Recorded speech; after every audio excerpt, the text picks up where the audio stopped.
Hey, everybody, welcome back to Practical Liberty. My name's Henry Bingaman. Today is a different kind of episode than I've done in the past. I'm talking to Kevin from Advanced Progression. Did I get that right, Kevin? Yep, sounds good. Yeah, so Kevin is making the transition from federal law enforcement, which I know as a libertarian audience, you're going to have a lot of questions about. We're going to get to some of them. But we got to be a little sensitive because he's still working for the government. But the point is he's going from a career that's stable, has a pension, and he's branching out there on his own, which is why I know what a lot of you want to do. So, Kevin, man, thank you so much for joining me. Hey, man, thanks for having me. So, in the broadest overview of what you could talk about, can you kind of give us a sense of what you're up to these days? Like, what's your current profession? So currently, I am working from home, law enforcement. Strange, I know. I, in a sanitized way, I could say I deal with data and intel here and there. Okay. Other than from that, I'm doing with advanced progression. I'm doing it slow, building it slowly because I got 10 years to retire. I got time. I'm trying to take my sweet time with it, but it's not working out that way because I got clients banging on my door. So I'm dealing with brand identity. I'm trying to do a little bit of coaching, and I'm starting to work on more ROI marketing strategies and services. So if you're lacking a certain like SEO, I'm going to start to look into SEO and try to build you up. And I'm starting to branch into competition research and intelligence. So that's pretty cool. So one of the things that I think libertarians complain about a lot is we have a lot of talent trapped in the federal government doing things that aren't as productive to society. So what are the crossover skills you think you've learned from your work in law enforcement that you're bringing to this new like design, but it's not just design, it's corporate intelligence in some ways, it's brand identity, it's all the psychological aspects that you've had to deal with for years in your law enforcement career. What's the crossover there and how is that helping your new career? So the crossover, I could say there really aren't any.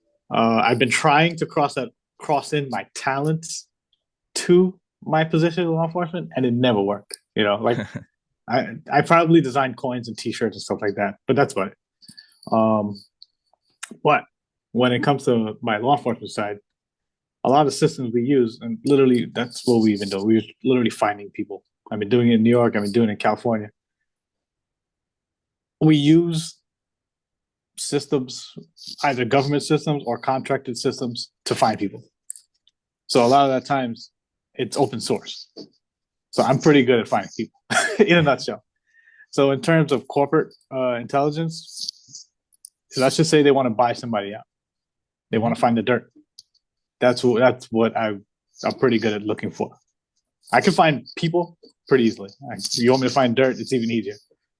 It's surprisingly, it's very easy to find a trail.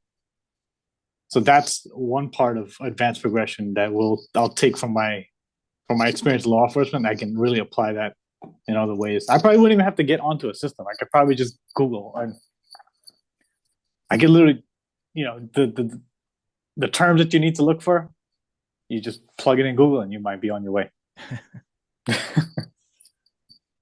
So that's, man, it's so interesting. Like we think of people in the government as having like these NSA like advanced databases, but so much information is just readily available. Like it's just out there. It's scary. I guess if you were going to advise somebody, and I don't want you to get in trouble here, but if you're going to advise somebody that's trying to not do anything illegal, but like maintain their privacy, what are the things that you look for that you think people could most easily like hide to increase their own personal security? Because if the government can find it, like hackers can find it, other governments can find it.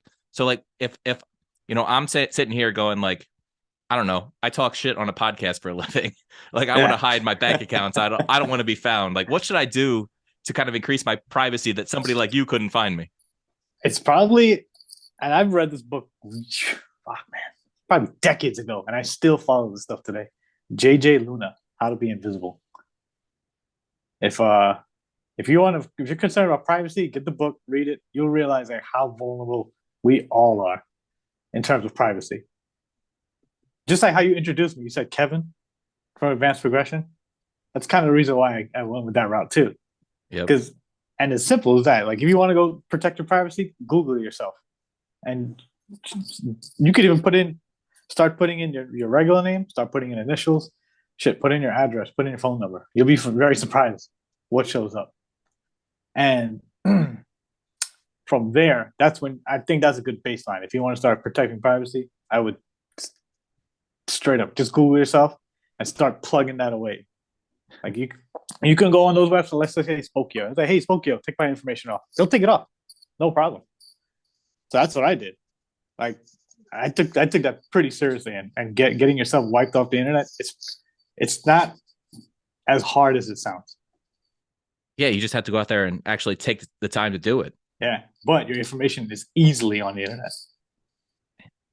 Think about any form you sign up for, any one of these, like, you want a coupon, hey, put in my email. There you go, it's gone. So you got to be mindful. Like, give a good example. Use your first initial, last initial, or first initial, maybe if you have a middle name, and then you can use your full last name, or create a fake one.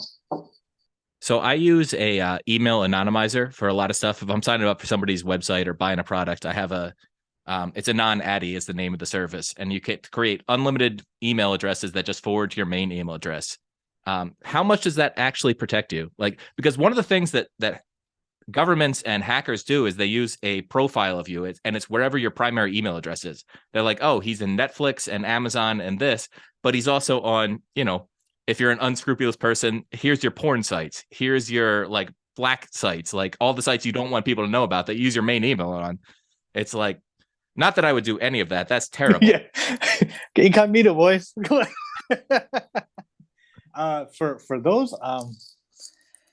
those forwarding services, I'm not too sure how they work, to be honest.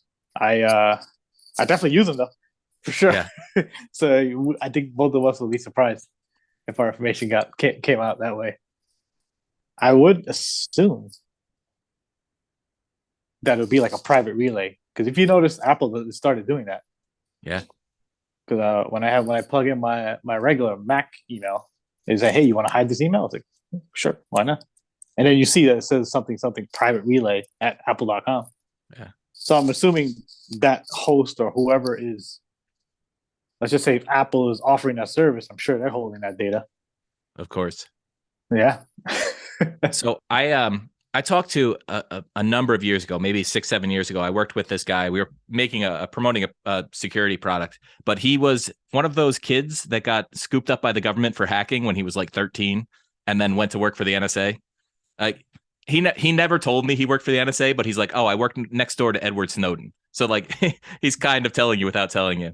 But one of the things he always said to me is like, it's just about digital hygiene. Is like, you just want to be a little bit harder to find than the next guy, because people are lazy and they're going to go for the easy target. So even if those things aren't perfectly secure, if you just make it a little bit harder for people to find you, they're just going to move on. Does that like kind of mesh with your experience?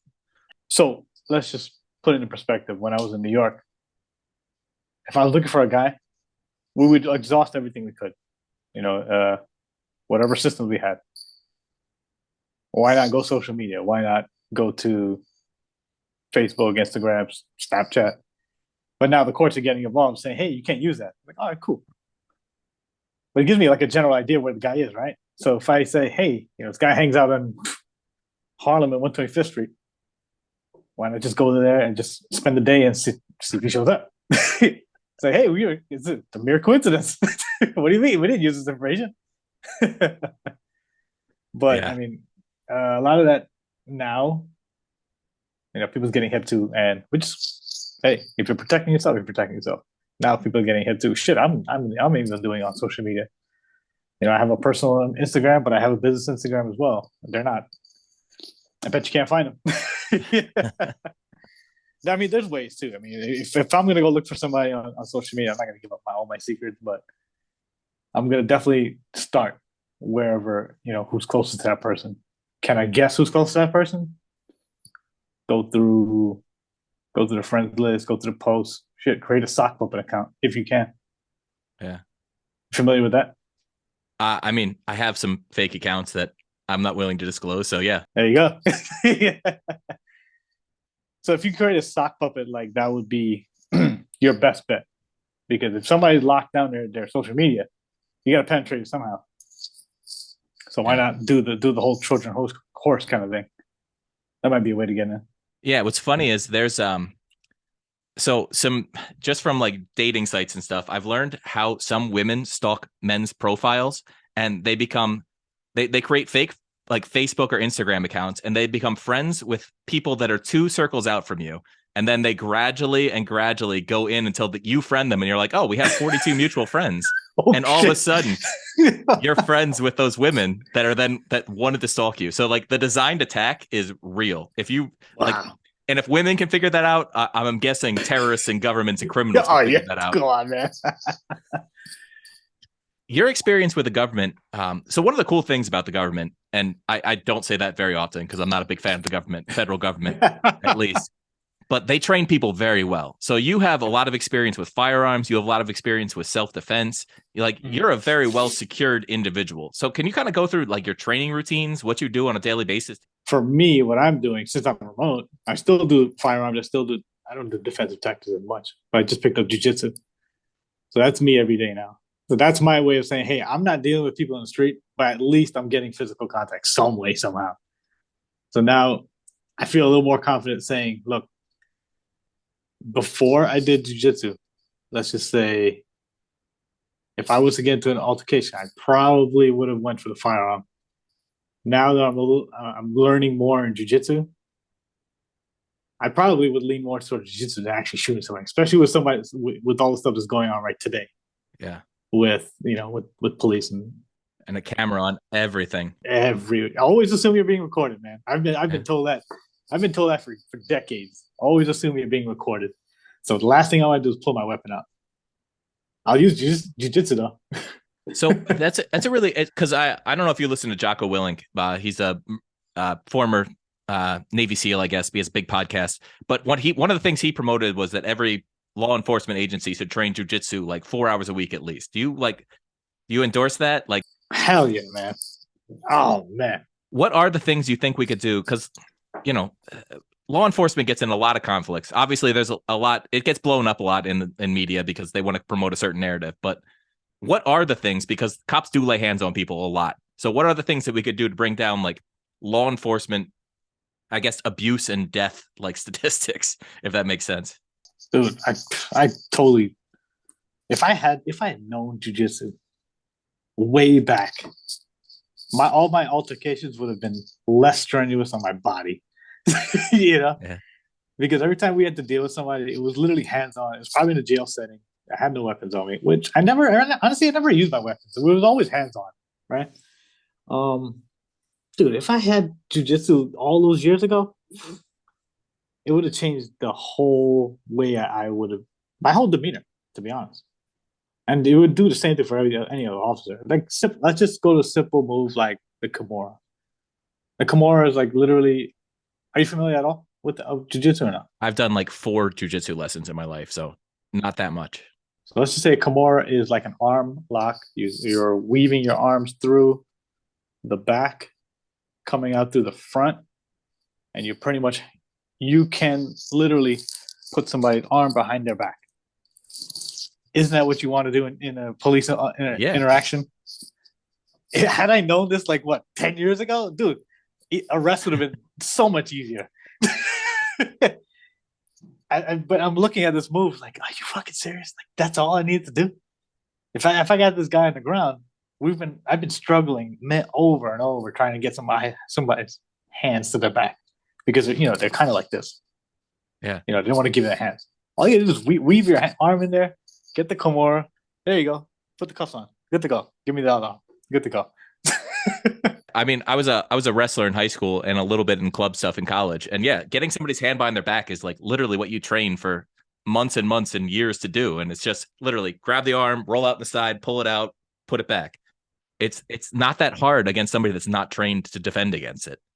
For privacy concerns and to make sure I don't get him fired, I have redacted about 3 minutes of audio where he talks about all the cool James Bond type stuff he does training with the government.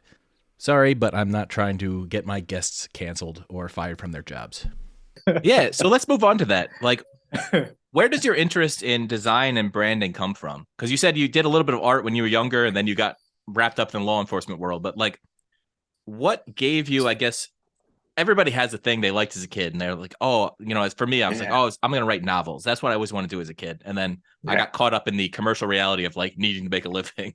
So what was it that gave you the balls to like take this steady, stable job you have and go out, branch out, and be like, no, I'm doing this now. I'm going to do branding. I'm going to go back to my art roots. And I got 10 years left before I get my full pension and stuff. What is it in you that drove you to do this? So I've been, like I said, I've been doing art since I was a kid, man. Since 6 years old, I was drawing every cartoon that I was watching on TV. I remember I was watching Looney Tunes, I'm drawing Looney Tunes. Watching Mickey Mouse, I'm drawing Mickey Mouse. Sonic, all that stuff. So I've been doing that since elementary, high school. I went to art school to do animation. Turned out I fucking hated animation because it was just literally, it was old school too. We were doing it like one image here, another image here, another image here, another. It's repetitive, right? Yeah. Just to do this. Right. It probably took me like six weeks. I was like, all right, this is retarded. I then branched onto graphic design. And I kind of enjoyed that more because I get to see my work. If somebody say, hey, I want a logo, cool. Now I see that logo everywhere I go because that was me that was creating that. Then I went to college, like I said, the commercial aspect of it. I had to get, had to find something that would pay the bills. So I went to law enforcement. I went to John Jay College of Criminal Justice. And then I got into law enforcement. And then 15 years later, here I am going back to branding because I put that behind mainly because I just didn't have the time. Yeah. Now, the reason why I got into it, first off, was when my daughter started doing art at the same age I was doing it and the same style too. So now we're like in competition now. We both draw. Oh, what you draw? I got you. I'll draw this. And then I started looking into entrepreneur stuff. And when I remember, I think our mutual friend showed me this Venn diagram saying what you're good at, what you love doing, and what makes bank. And when they all intersect, that one thing in the middle, I could only picture one thing that I was making money. And it was me doing like branching out to like branding. Yeah. There's only ways to do it where you can scale it though. Right. So that's what I'm working on right now, like trying to gather clients, scale them, gather clients, scale it, and just try to make as much as I can doing that. So by the time I'm ready to retire, it'll be fully operational. So what kind of clients are you working with right now? Right now, interesting. I'm working on jiu-jitsu clients. Oh, awesome. Yeah. I've been dealing with my gym, Checkmat. So I've been dealing with the professors and I just noticed like, hey, I just asked like, hey, I'm starting this branding company. I'm wondering if you guys need anything. Turns out they needed a shitload of design. Yeah. We pumped out a full-on merchandise line for both because they have two schools. We pumped out a merchandise line for both schools. We pumped out a new logo for one of the professors who pretty much branched into another school. She took over the school I was in. So that became like its own beast on its own. Now she's running her school and the husband's running the other school, which is down the road, I guess. But yeah, those are my main guys right now. I'm trying to branch in. After doing that project, I kind of finally saw that niche. I'm like, oh, this is a cool space to be in. Yeah. You get to train jiu-jitsu with them. You get to see your work being shown around everywhere. It's on everybody's uniform, which is pretty cool. But then all the practitioners that I'm with, they say, hey, I'm not gonna lie, I've never seen a logo like this. And me just going into, I've never done jiu-jitsu and I don't know the history of jiu-jitsu. I'm learning it now.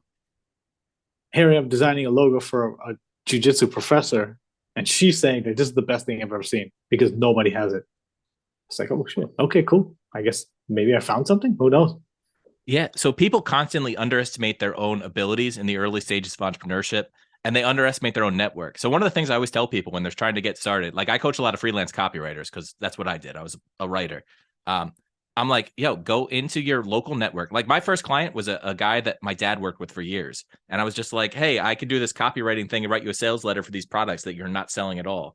And so that's how I got my first $1,500 job. And I bombed it, but whatever. I got a client.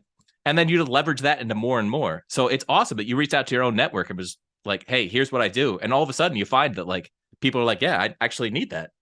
Yeah.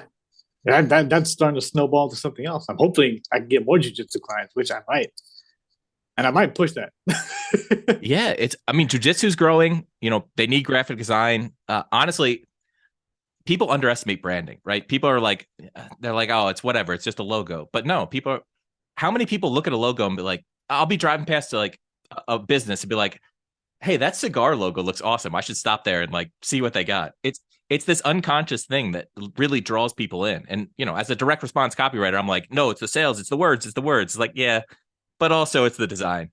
What other steps are you taking to get new jujitsu clients? Like, how are you doing outreach? Because a lot of people right now are starting businesses and outreach and getting, you know, the first client is one big step. Like 0 to 1 is huge. That's the biggest step you can take. Yeah. And then 1 to many is the next big step. So what's your 1 to many plan here to grow the business? So let's see. I definitely rolled out that whole merchandise line. Mhm. Other schools have looked into it.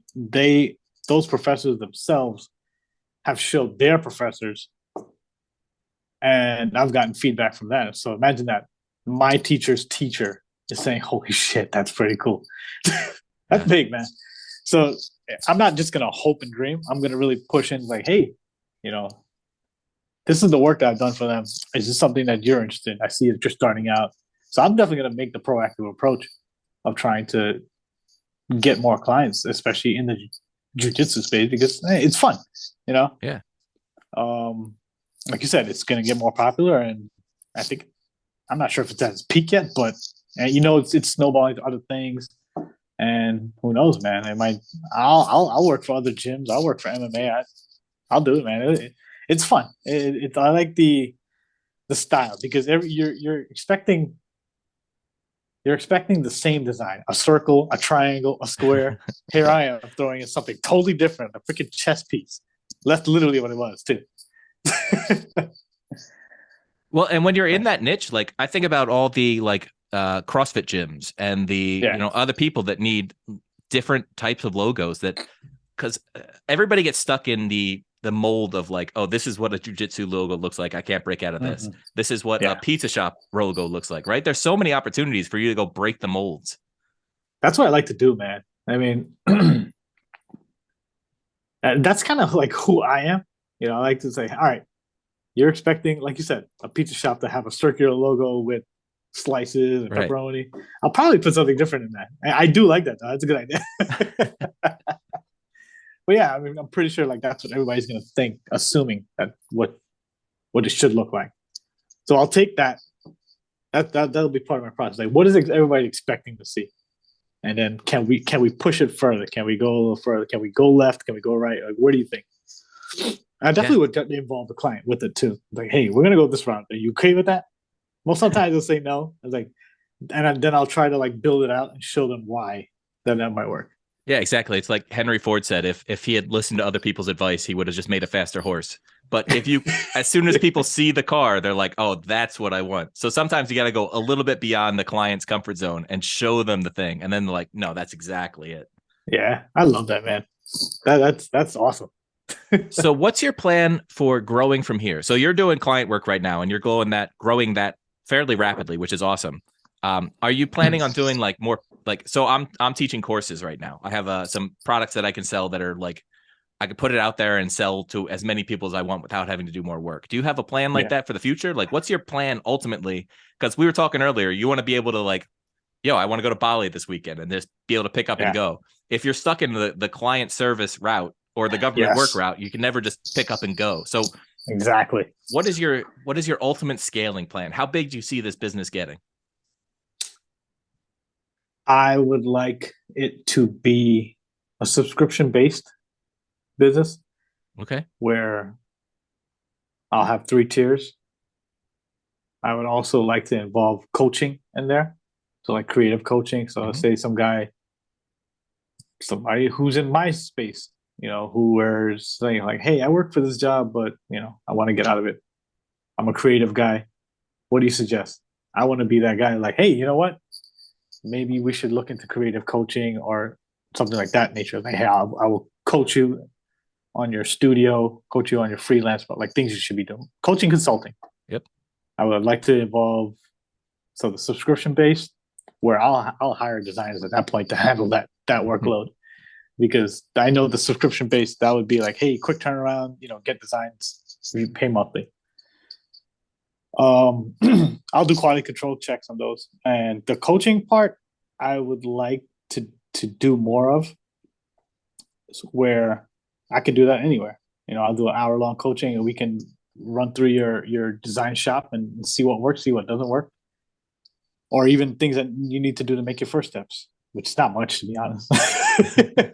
And then the last part, I would definitely want, and I have a guy that I'm working on with to do the competition research, kind of with our the open source intelligence. Mm-hmm. So I would like to have 3 main branches of what we do. And also my wife is actually becoming a nutritionist right now. So nutrition, coaching, consulting, that will be her thing. So hey, there you go, 4. Sprinkle in some real estate there. So that's his whole job right there. Yeah, you got a whole empire you're building there. Yeah, I'm trying, man.